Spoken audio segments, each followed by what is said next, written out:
Esse começou a gravação, começando. Boa tarde, gente, bem-vindos, né? A nossa conversa de hoje vai tratar de colisões, né? Vai ser, lembrando que a gente tinha lá a questão de trabalhar com as leis de conservação. E dentro dessas leis de conservação, na semana que vem, dia 6, eu vou lançar. Não vai ter aula presencial, não vai ter aula síncrona, né? Mas eu vou lançar tanto em vídeo como no texto a tarefa final da disciplina, né, que tem a ver com leis de conservação. E aí vai usar um pouquinho dessas colisões que estão no meio, né? Eu vou falar hoje dos dois tipos, né? Que estão um pedacinho na aula do capítulo 9, um pedacinho na aula do capítulo 10, mas eu vou juntar tudo isso num único ponto. Então a gente tem processos de colisão que são muito comuns para a gente estudar na física. E por conta disso a gente tem que entender assim, que vai ser necessário trabalhar um pouquinho com esses conceitos, né, de colisão e outros nomes como espalhamento, interação e outras coisas que vão ocorrer na física, né. E basicamente a gente vai pensar que tem uma colisão quando a gente fala no choque direto, ela não é exatamente isso que acontece. A gente pode pensar que as ligações entre as moléculas dos objetos ali, né, elas podem ser modeladas como molas. Isso aí foi uma coisa que uma das contribuições do Einstein para a matéria condensada foi justamente essa ideia de trabalhar com um modelo onde tu tem, vamos dizer assim, bolinhas ligadas por molas, e esse é o modelo de um sólido, qualquer que seja, não importa o tipo, né? E aí tu vai ter uma ideia de transformações de energia nesse meio tempo em qualquer tipo de colisão. Basicamente, tu pode pensar que tu vai ter uma deformação. Qualquer colisão vai ter uma pequena deformação. Essa deformação é uma transformação de energia cinética, porque tinha movimento, em energia potencial elástica. E a partir do momento, essa energia potencial elástica é reconvertida em energia cinética e os objetos voltam a se afastar. Quando a gente tem essas energias envolvidas, né, como eu falei na aula passada, a gente tem uma grandeza chamada energia mecânica, que leva em consideração a soma de todas as energias potenciais e cinética envolvidas no sistema. Ou seja, aquelas associadas com a posição do objeto, o seu grau de deformação e a sua velocidade, elas somam todas para dar uma grandeza chamada de energia mecânica. E quando a gente fala mecânica, porque tem a ver com o movimento, né? Mecânica é uma ciência que estuda o movimento. E quando a gente tem uma grandeza onde uma colisão, uma interação, aonde que essa energia mecânica ela é conservada, ou seja, não tem perdas, tá? A gente tem uma colisão perfeitamente elástica. Mas são fáceis as colisões perfeitamente elásticas. Na verdade, a gente está modelando, tá? Porque afinal de contas, quando a gente fala em conservação, isso é uma coisa que eu tenho que deixar muito claro, né? A gente está fazendo uma aproximação, porque afinal de contas, quando existe qualquer tipo de interação, principalmente interação que tenha choque entre, vou pegar o caso mais clássico, bolinhas de bilhar. Tá? Todo físico ele adora dar exemplo de bolinha de bilhar, e se o conhecimento científico a respeito de uma coisa tornasse a gente um excepcional esportista, todo físico seria uma pessoa quase impossível de ser batida num torneio de bilhar. E se tivesse um torneio entre físicos, ele teria empatado, porque todo mundo saberia fazer as coisas simples. Mas a gente teria, por exemplo, que o jogador de futebol, o físico também teria vantagem para sabendo chutar a bola. O problema é que numa partida de futebol a gente não tem tempo para fazer cálculo, assim como não tem tanto tempo para fazer cálculo quando está jogando uma partida de bilhar, e tem que levar em conta conhecimentos a respeito da mesa e tudo mais. A gente vinha pegar, por exemplo, golfe, um outro esporte que os físicos mais abastados, obviamente, né, gostam de jogar, e aí existe todo um conhecimento a respeito da ideia de colisões e interações. Mas pensando, tá, nessas questões, tu vai ter choque, que vai ter som, da batida das bolinhas, e esse som ele tem que sair de algum lugar, e é um gasto de energia, então a gente dificilmente vai ter uma interação perfeita. As interações perfeitas são interações elásticas perfeitas, são aquelas aonde que não há perda de energia, vamos pensar assim, e vão ser modeladas mais adiante com ligações eletromagnéticas e coisas desse tipo que não tem a ver com contato direto e imediato. Então eu podia pensar, e a gente modela por bolinha, por quê? Porque a bolinha a gente não precisa se estressar muito com a forma como ela gira, é uma bola, é uma esfera, teoricamente perfeita, tá? E consequentemente a gente não tem que levar muito em consideração que ela vai de um lado para o outro. Fica complicado a gente trabalhar com carros nesse sentido, porque os carros a gente acaba se dando conta que tem interação humana, né? Mas é possível transpor isso para carros. Então, se a gente pegar duas bolinhas, por exemplo, duas bolinhas de massa diferente, M1 e M2, tá? Que estão numa certa configuração, a bolinha 1 tem velocidade, a bolinha 2 está parada, tá? Basicamente no caso de bilhar, a gente vai pensar assim, tem uma colisão frontal, ou seja, é uma colisão cara a cara. A gente não tem uma casquinha, nada disso, é uma batida seca na bolinha. E tu vai ter uma transferência de energia que após a colisão tu tem as duas bolinhas em movimento, a bolinha 1 e a bolinha 2, com velocidades diferentes da bolinha inicial, mas que continuam em movimento. E a gente tem duas leis de conservação envolvidas nisso, por isso que eu falei da lei de conservação, que é a conservação do momento e a conservação da energia.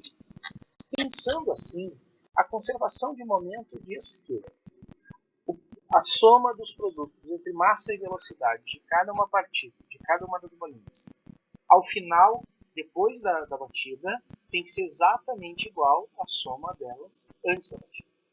Como uma delas tinha velocidade zero, eu posso considerar esse, por isso aparece a equação 1 ali. Na conservação da energia, eu estou pensando somente em energia cinética. Mais uma vez eu estou pensando que eu tenho energia cinética da bolinha 1 inicialmente, e depois energia cinética das bolinhas 1 e 2, diferentes da primeira, né? Que a soma delas vai dar igual a isso.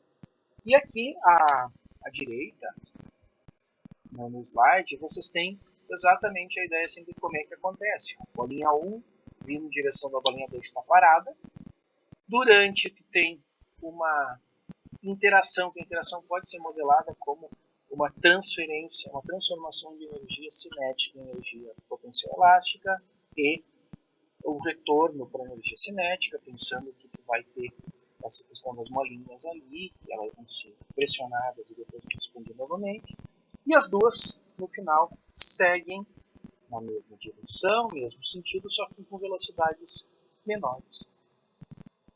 Sabendo que energia cinética inicial, antes, tem que ser igual à energia cinética total depois.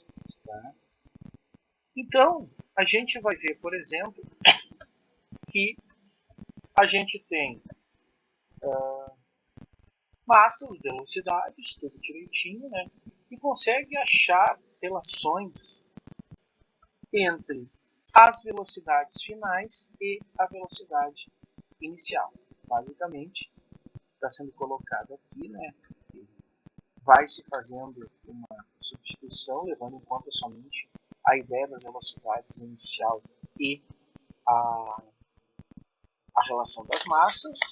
Então, eu posso, ao invés de ter três velocidades desconhecidas, eu posso transformar somente em duas, tá?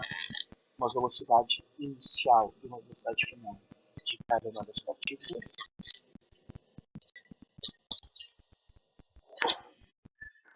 E aí, fazendo toda essa junção, a gente chega e faz isso aqui basicamente porque é feito. Na física, a gente costuma trabalhar muito algebricamente, significa sem os números, tá? Em vez de ser aritmético. E aí a gente vai chegar a algumas relações, basicamente, que vão dizer, por exemplo, né, que a relação das massas se é a partir da relação das massas que a gente consegue uma relação das velocidades. Nesse caso, analisando tudo direitinho com as duas leis de conservação, ali, a conservação da energia e a conservação do momento, eu consigo chegar numa relação que diz que a velocidade final da bolinha 1 vai ser uma fração da velocidade inicial que tem a ver com a diferença entre as massas sobre a soma das massas. E, no outro caso, né, a velocidade final da bolinha 2 vai ser 2 vezes a massa da bolinha 1, não tem nada a ver com a bolinha 2, sobre a soma das massas. Se a gente somar esses dois termos aqui, a gente vai ver que as duas velocidades, a soma das duas velocidades, vai aparecer como, tá, um determinado número que relaciona as massas também entre elas. Então isso aí é uma forma da gente explicar. Mas para fazer esse tipo de cálculo, eu precisei trabalhar nas colisões, né? E nesse caso que eu ilustrei ali com aquelas equações que apareceram nos slides, parece dar a entender que ficou um pouco mais simples pelo fato de eu considerar que uma das bolinhas está parada. A bolinha 2 inicialmente está parada. Ah, mas normalmente isso não está acontecendo. Em casos mais clássicos, a gente vai ter sempre uma colisão de carros, por exemplo, os dois estão em movimento. Aí entra a ideia do sistema de referências. Gente, a ideia, basicamente, do sistema de referência para colisões é que a gente considere que um dos corpos, uma das bolinhas, um dos carros, esteja em repouso. Ah, mas ele não está em repouso porque eu sei que ele está em movimento. Mas lembre que na física, a ideia do movimento é relativa. Então, tu pode ter dois carros agindo, ou duas bolinhas, vamos pensar nesse carro, dois carros com velocidade, indo na mesma direção, um com velocidade de 80 km por hora, o outro com velocidade de 60 km por hora. Tá? E eu posso considerar que o meu referencial é escolhido de forma que o carro a 60 km por hora seja considerado, para o efeito da colisão, como parado, em repouso. Como é que eu faço isso? Eu coloco o meu sistema de referências, considerando que a velocidade desse corpo é zero, e aí eu faço toda a transformação, uma coisa chamada transformação de Galileu, que me diz qual é a velocidade relativa do outro carro em relação àquele ali, que vai dar 20 km por hora. Afinal de contas, pensando assim, se um está a 80 km por hora e o outro está a 60 km por hora, a diferença relativa entre eles é 20 km por hora. Ou seja, a velocidade com que o carro de trás efetivamente se aproxima do carro da frente, tá, é 20 km por hora. E eu posso fazer isso sem perda de generalidade. Isso é muito legal na física. Tá? É o fato de que a gente pode escolher uma forma de anular uma das variáveis. E a forma de anular as variáveis não significa que a gente está simplesmente, vamos desprezar aqui. Aquela brincadeira, por exemplo, que se vê muito em redes sociais, por exemplo, a respeito de arredondar π. Tá? O valor de π é 3,1415926. Tá? 7 casas depois da vírgula, a gente acaba decorando isso porque é meio que algo que sempre aparece. A gente arredonda para 3. Porque é pouca diferença. Aí brincam lá dizendo assim, o engenheiro para garantir arredonda para 5. No caso aqui não é fazer um arredondamento. Basicamente, o que eu estou fazendo é um ajuste de forma que o meu sistema se permaneça da mesma forma, troco de referencial. E aí a gente usa muito a ideia do sistema laboratório para o sistema de centro de massa ou sistema de centro de momento, como a gente chama, aonde que tu podes considerar no laboratório que os dois carros estão em movimento, e nesse segundo sistema de referência, um deles está em repouso. Outra coisa muito legal de fazer é que tu ache um referencial, tu pense num referencial, aonde que o momento total dos carros, inicialmente, é zero. É estranho fazer isso? É estranho, mas vale, porque afinal de contas tu pode encontrar um referencial aonde que, pensando, né? Se eu tiver um referencial, nesse mesmo caso, que o referencial está a 70 km por hora. O carro da esquerda que está a 60, ele está 10 km abaixo da velocidade do referencial. E ele pode ser visto como vindo em direção do referencial com a velocidade de 10 km por hora. O carro que está atrás, a 80 km por hora, está 10 km por hora mais rápido que o referencial. E ele pode ser visto como se ele está a 10 km por hora para a direita. Os dois estão com a mesma velocidade, se tiverem a mesma massa, os momentos se anulam e eu só preciso considerar depois a segunda situação. Muito interessante, porque eu não tenho nada conhecido.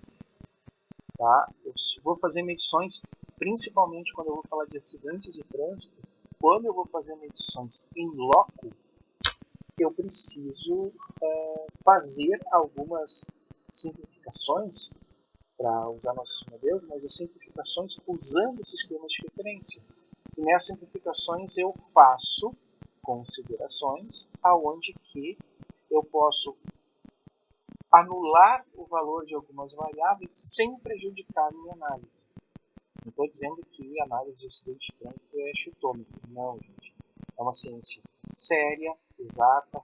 Se faz uma perícia muito cuidadosa, mas a perícia precisa partir de alguns pontos.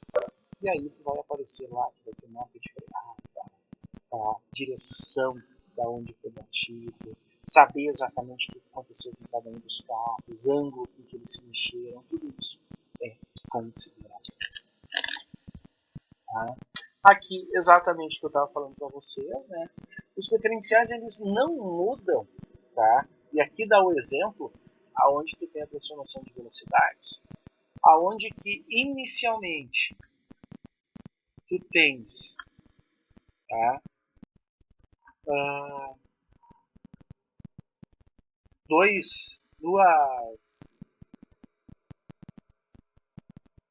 Duas movimentações, né?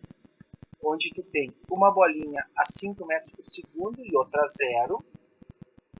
E no segundo, quando tu tem o referencial depois, tu segue tendo a mesma diferença de velocidade, 6,7 e 1,7. Tá? Elas passam a ter, né, mesmo a gente tendo os dois referenciais diferentes, né, eles têm a mesma diferença mesmo em referenciais diferentes. E lembrando, uma coisa importante, né, que mostra o que vai acontecer no primeiro caso. A transformação é velocidade final, uma 1,7, a outra 6,7. Diferença relativa de velocidade entre elas é 5. No segundo referencial, uma 3,7, segunda menos 1,3. Diferença relativa entre elas segue sendo 5. Tá? Ou seja, essa transformação de coordenadas que eu estou falando, essa mudança de sistema de referência é importante justamente por isso, para que a gente possa simplificar o nosso problema zerando alguma das variáveis. Zerando alguma das variáveis implica em medir outras de forma diferente. Tu não está afetando as medidas, está afetando o ponto com o qual tu é medido. E vamos pensar o seguinte: se tu vai medir a altura de uma determinada... Vamos pensar assim. Se tu está em cima de um muro, tá? E tu vai pular em direção ao chão, digamos que o muro tenha, em relação ao terreno liso, tá? 2 metros de altura. Tu vais pular de 2 metros de altura. Tá? O muro não muda em nada, só que mais adiante colocaram, tá, 2 caixotes, ou caixotes com espuma, até 1,5 m. Então tu vai pular desse mesmo muro que está a 2 metros do chão, só que o teu referencial, como o teu referencial agora ficou 1,5 m, o teu pulo só teve meio metro. Mudou alguma coisa da configuração inicial que tu olhava? Não. Só que o teu referencial de chão mudou. Enquanto que antes o referencial do chão era do chão mesmo, estava 2 metros do ponto do muro, nesse segundo momento o referencial está meio metro abaixo do muro. Então muda essa altura. Por que é importante falar isso, gente? Porque na física o que importa para qualquer medição, para qualquer grandeza física, são diferenças e não valores absolutos. Por isso que medir um valor absoluto normalmente não te traz não te dá muita informação para tu seguir fazendo alguma coisa. Tá? É pensar, por exemplo, a questão de velocidade. Tá? Dependendo do local aonde tu está, tu vai pegar uma estrada da colônia, tá? Ou uma estrada do interior, tá? Chão batido, cheio de buraco. Andar a 40 km por hora numa estrada desse tipo é viver a vida louca, tá? Porque tu não vai conseguir nem ouvir teus pensamentos, de tanto barulho que vai se fazer, por melhor que esteja teu amortecedor. Agora, andar a 40 km por hora numa estrada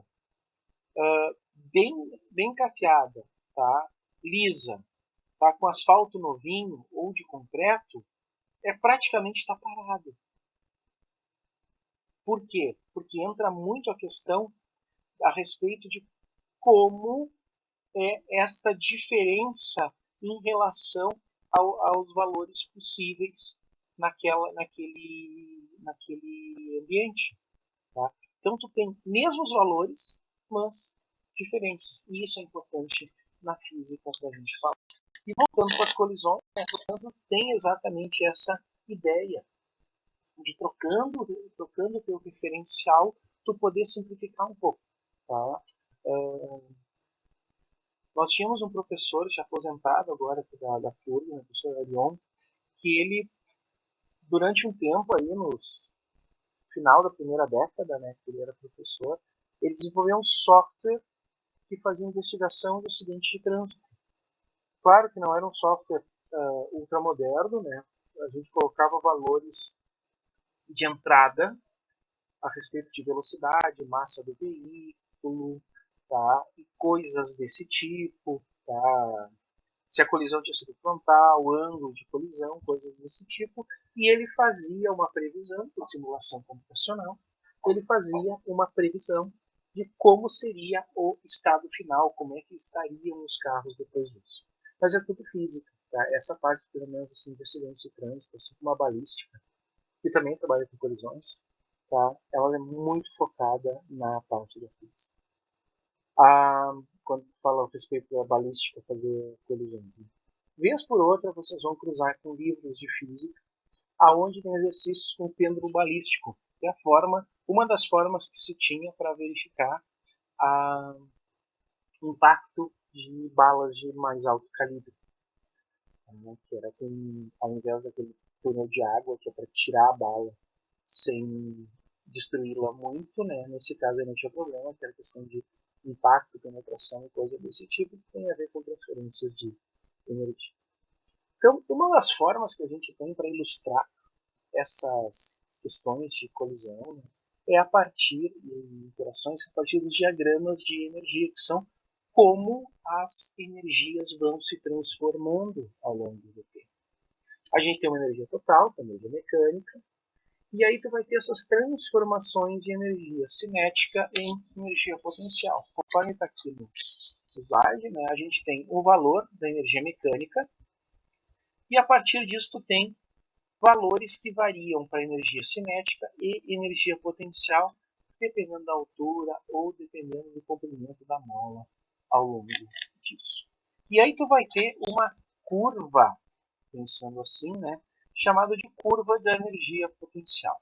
É de se esperar que essa curva da energia potencial ela tenha esse comportamento retilíneo nesse sentido aqui que a gente tem do, quando tem uma ligação entre a distância, né, a gente pode estar variando com a altura, e a energia potencial também está variando com a altura.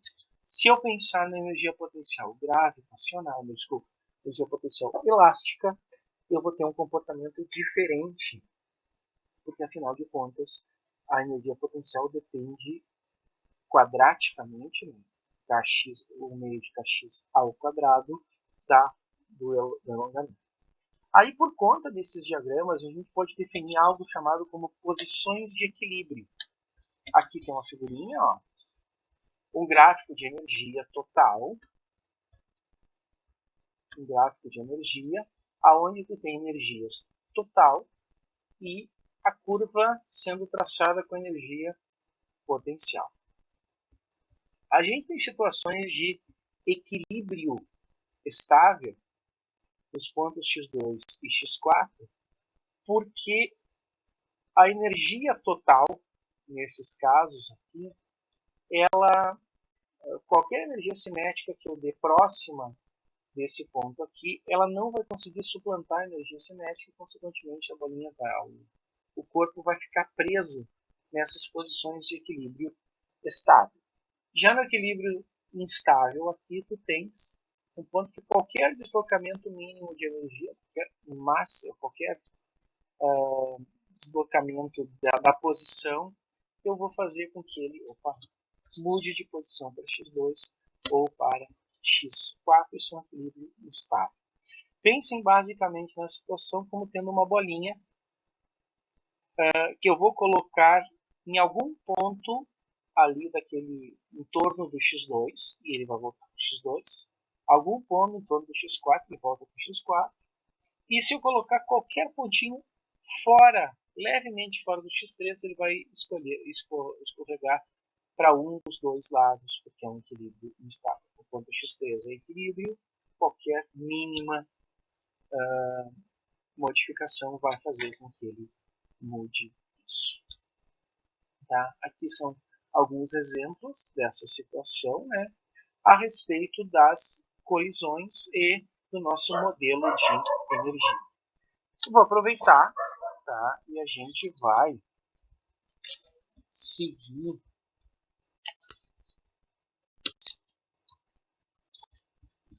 aqui, falando um pouquinho sobre as colisões inelásticas. Tá?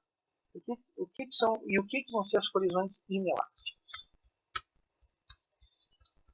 As colisões inelásticas elas estão associadas com a conservação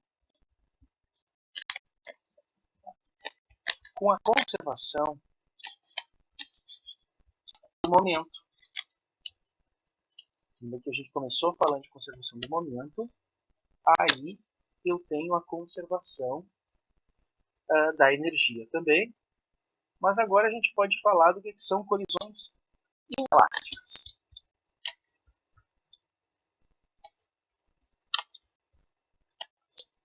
E essas colisões inelásticas, tá? Apareceu de novo aqui. Elas são aquelas aonde que, ao contrário do que eu estava fazendo antes, né, que era colisões aonde que os corpos eles interagiam, transferiam, transformavam energia cinética, energia potencial elástica, essa energia potencial elástica voltava para essa energia cinética.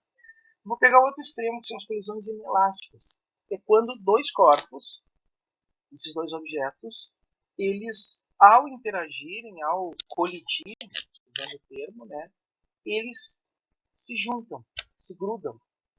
É pensar, por exemplo, na questão de atirar um pedaço de barro contra uma bolinha. Tá? Esse pedaço de barro vai grudar na bolinha e vai seguir andando com ela. E eles passam, portanto, a ter, e essa é uma característica legal, isso é uma colisão perfeitamente inelástica. Significa o quê? Que não tem nenhuma volta, transformação secundária. Eu fiz aquela transformação de energia cinética em energia potencial elástica. Essa energia potencial elástica fez com que o corpo se deformasse e grudasse no outro. Não tem a segunda parte, que é a transformação em energia cinética de novo. O que vai acontecer agora? Eu tenho um único corpo no final. Tinha dois corpos no início. Eu tenho um único corpo no final e esse corpo vai ter que andar com a mesma velocidade. A mesma velocidade que estava antes? Não. A mesma velocidade do conjunto como um todo. Tá? E aí, a gente poderia pensar, aqui tem um exemplo, né? Mas a gente poderia pensar isso como uma forma de mostrar que eu também tenho a possibilidade de trabalhar somente com a conservação de momento, porque afinal de contas, aqui eu não tenho mais a ideia lá da energia potencial, a energia cinética que eu tinha lá, da energia total, né? Eu não tenho uma colisão elástica, então eu não tenho conservação da energia, eu só vou ter conservação do momento. E basicamente eu pensar assim, ó, tenho dois corpos com massas definidas, com velocidades definidas no início, e eles se unem no final para formar um único corpo com a soma das duas massas e com uma velocidade única. Aqui tem um exemplinho, né? Os dois têm velcro. Eu formo no final, olha só, eu tenho um corpo de 200 gramas viajando para a esquerda a 3 metros por segundo, um corpo de 400 gramas viajando para a direita numa velocidade que eu não conheço. Mas ao final eles se juntam, ou seja, eu tenho um corpo no final de 600 gramas, que tem uma velocidade de 40 metros por segundo para a esquerda. Pensando nisso, momento final é a massa total do objeto vezes a velocidade dele. Momento inicial, produto entre massa e velocidade de cada um deles. Fazendo essas continhas todas, eu consigo perceber que esse objeto de 400 gramas, ele precisa estar se movimentando para a esquerda com velocidade de 2,1 metros por segundo para chegar nisso. Vamos pensar num acidente de carro. Os dois carros tiveram uma colisão frontal e, ao final, eles se juntaram numa única maçaroca e o carro andou numa determinada, foi arrastar, aquela maçaroca andou por uma certa direção, tá? E a colisão foi frontal, então foi na pista ainda. A partir dos dados que os carros que tinham inicialmente, a massa final do carro, os carros que tem, e essa distância que ele consegue andar depois, que vai me inferir qual é a velocidade que ele começou com isso, eu posso conseguir chegar a uma resposta a respeito das velocidades dos carros iniciais. Eu participei, na época que eu estava fazendo meu doutorado, né, como perito. Não tinha essa, não podia usar essa qualificação porque isso é uma carreira, né? Mas eu fui chamado como perito para defesa num caso aonde teve um acidente em Porto Alegre, na zona sul de Porto Alegre, não tinha pardal, não tinha nada câmera registrando, somente as fotos e algumas informações a respeito do que aconteceu após a colisão. Tá? Um dos envolvidos alegava uma coisa, o outro alegava outra, basicamente a respeito da velocidade com que o carro estava andando e o fato dele ter cruzado uma preferencial que ele disse que não tinha cruzado porque ele viu uma preferencial. E a partir dessa análise, que foi uma colisão perfeitamente inelástica, tá, a gente conseguiu tranquilamente mostrar que era impossível, pelo ângulo com que o carro chegou, né, pela forma como os carros se moveram depois da batida, de chegar de ser do carro que alegou estar vindo na preferencial estar na via preferencial, não está na via secundária. E bem como a velocidade inferida assim era algo absurdo, né?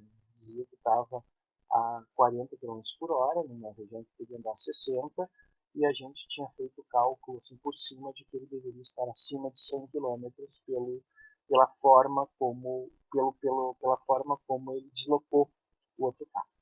Mas muito bem, a gente pode usar portanto, a questão das colisões para critérios práticos do nosso dia a dia. Tá?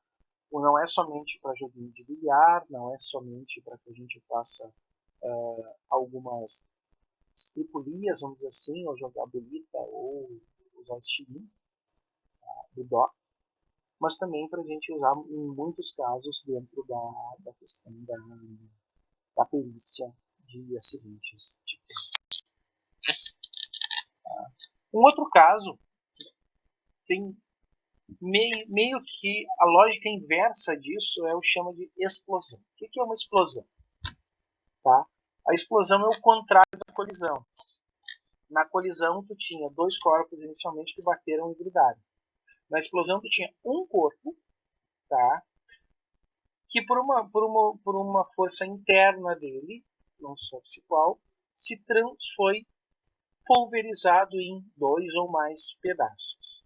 Basicamente, não sabe se essa força explosiva pode ter sido uma mola, pode ter sido um gás em expansão, né, o gás de explosão, um produto químico, tá? Mas mesmo assim a gente pode pode reconstruir a ideia da bomba a partir da ideia do momento total. Tá? E é nisso que a gente vai fazer muito da perícia, também pensando a respeito de terrorismo e coisas desse tipo, principalmente quando usa artefatos explosivos desse tipo. A ideia da explosão não necessariamente precisa ser uma explosão desse tipo. Na natureza a gente tem o processo de desintegração, não se pegou aqui, desintegração de um corpo com decaimento radioativo. Aqui eu tenho um exemplo, tá, do urânio 238, que libera uma partícula alfa e um núcleo de tório. E aqui a gente faz todo o cálculo exatamente desse jeito. É uma explosão também, duas partículas que saem. Tá? Uma delas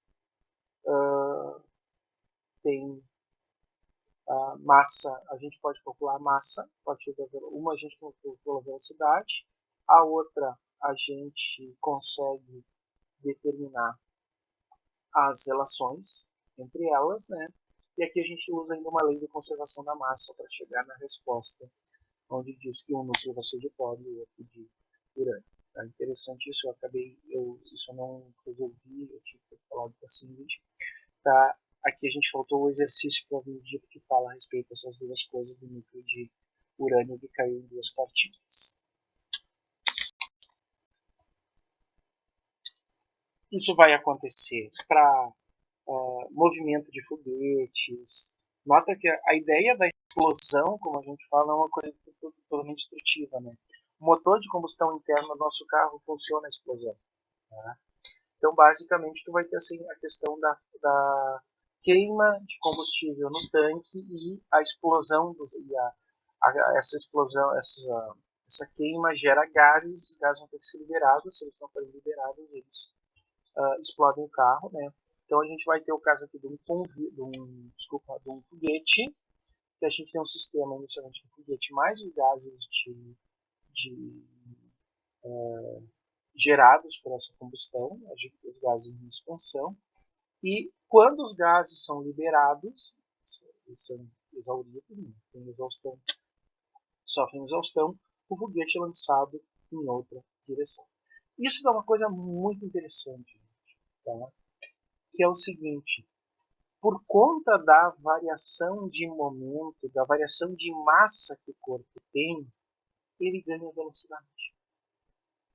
Então, existe, graças a esse exemplo da explosão, a esse exemplo do foguete, a possibilidade de que existam forças de impulsão, tá, relacionadas com a variação da massa associadas à variação da massa do foguete, que fazem com que o momento dele mude, que a velocidade dele mude, não necessariamente tendo a aceleração no sentido da massa fixa. A gente tem duas possibilidades: massa fixa e variação da velocidade no tempo, ou velocidade fixa, variação da massa no tempo, graças ao produto lá, as propriedades das derivadas, lembrando que momento é um produto de massa e velocidade. Se a gente trata a massa como constante, segundo a lei de Newton, do jeito que a gente aprendeu, F é igual a M vezes A. Se a gente considera que a massa do sistema pode variar, a gente tem dois termos, né? A derivada do produto entre massa e velocidade é a soma entre produto de um vezes a derivada do outro. Então, está bem aqui exatamente. A gente pode generalizar essa situação para duas dimensões. Está aqui a colisão em duas dimensões. A gente tem aqui um Fuquinha e um Cadillac. Um Fuquinha de 1 tonelada e o Cadillac de 2 toneladas. Pensando ali a partir das velocidades todas, nota que aqui aparece um ângulo, exatamente essa aqui é uma situação semelhante à que eu tive lá em Porto Alegre, mostrando que a gente vai ter essas modificações assim, e a partir do ângulo a gente tem que considerar que, relembrando, momento é um vetor, assim como a força é um vetor, assim como a aceleração é um vetor, assim como a velocidade é um vetor. Os vetores eles podem ser decompostos em suas componentes. E as componentes obedecem um princípio chamado de independência linear.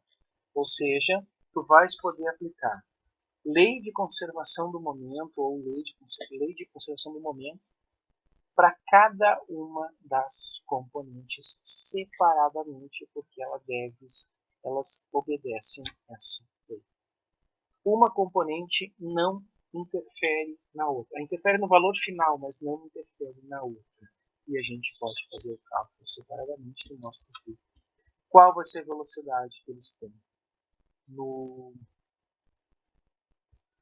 ao final, depois da colisão, e a partir disso conseguir chegar na velocidade do carro do Volkswagen antes da colisão. Depois vocês podem dar uma olhada com calma, acessando lá a documentação que tem no Classroom. Gente, então, a ideia de trabalhar com colisões e juntar tudo para as colisões agora é justamente para mostrar para vocês o poderio dessa ideia, dessas concepções dentro da física. Tá? A gente trabalha, a ideia de colisão sempre parece trazer algo destrutivo, né? Na verdade, a colisão é uma forma que a gente chama de interação ou de espalhamento. E como a gente viu ali, a gente trata o mesmo sistema para explosões destrutivas, para sistemas de exaustão, para desintegração radioativa e para todo tipo de fenômeno nesse sentido. Então, essa parte das colisões que usam as duas leis de conservação que a gente mais trabalha dentro da mecânica, conservação do momento linear, conservação da energia, são importantes no sentido de validar boa parte dos processos da física. Se vocês forem conversar com algum professor, quando tudo melhorar e a gente pudesse encontrar pelos corredores do campus, né, e do departamento do Instituto de Matemática, Científica e Física, do INEF, lá no nosso setorzinho da física, se vocês forem perguntar para qualquer professor, mesmo o pessoal da área da pesquisa do bacharelado, boa parte das análises que eles usam ainda levam em consideração essas leis de conservação. Eu fiz meu doutorado com a física de partículas, a física teórica. Nós trabalhávamos com conservação de momento, conservação de energia a todo momento. Tá? Generalizava isso um pouquinho para ser um pouquinho mais complicado, porque trabalhava com processos um pouco mais complicados, fazia, mas trabalhava sempre com essas leis, porque são leis universais, são leis que são usadas em boa parte dos processos naturais. A conservação da energia é usada na química, na biologia, na engenharia, e a gente tem que levar isso em consideração. Então, por isso que eu juntei, falei primeiro somente sobre o momento, depois somente sobre energia, sobre as leis de conservação de ambas, e aí depois a gente a gente chega nessa aula que fala sobre colisões juntando tudo isso. Na semana que vem, eu vou gravar, né? Como é segunda-feira, véspera de feriado, eu vou só colocar, tanto por vídeo quanto por texto no AVA, a tarefa do segundo bimestre relacionada com leis de conservação, com transformações de energia de momento, para que vocês façam essa análise, é um texto que vai ser construído, né? E vocês podem defender isso com um vídeo curtinho, mostrando como é que vocês pensaram na ideia, se for possível. Gente, alguma dúvida, alguma questão relacionada com a aula de hoje?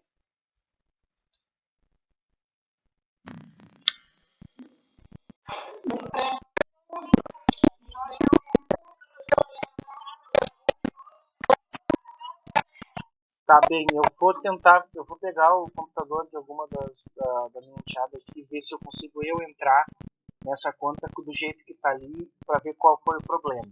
Mas aí eu aviso vocês pelo AVA lá direitinho. Nem poderia estar dando isso. Tá bem. Qualquer coisa, se eu não conseguir, eu coloco o material todo no AVA. Tá? Os slides, tá? Os slides, coisa desse tipo, tudo no AVA. Posso colocar também, não tem problema. Tá bem então. Vou providenciar isso. Tá bem, Nilza? Tá bom, gente. Oi, Paulo. Tá, não, eu vejo, eu faço isso. Eu tenho material todo ele no computador, né? Eu só faço o upload pro AVA lá para colocar no espaço sem problema nenhum. Tá, podem ficar tranquilos com isso.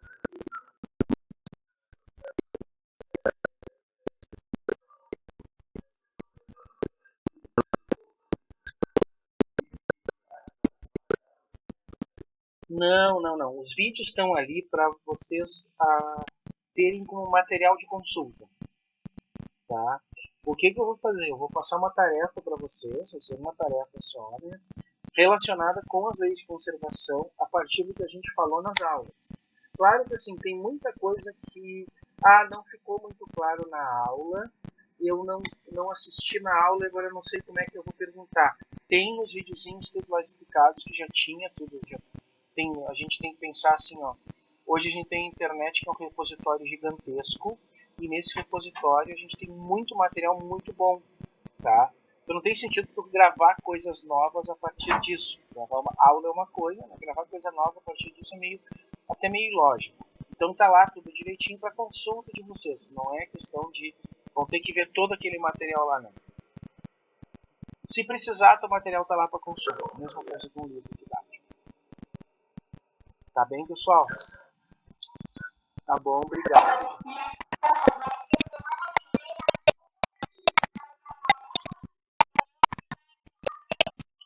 Não, aí vocês vão ter até o dia 24 de setembro para entregar a tarefa. E a gente vai marcar para o dia 27 de setembro, que seria o primeiro dia das férias, né, do recesso, tá? Para tirar qualquer dúvida referente à tarefa, já pensando que tem 2 semanas antes do exame, se for necessário. Tá bem? Preparando a gravação.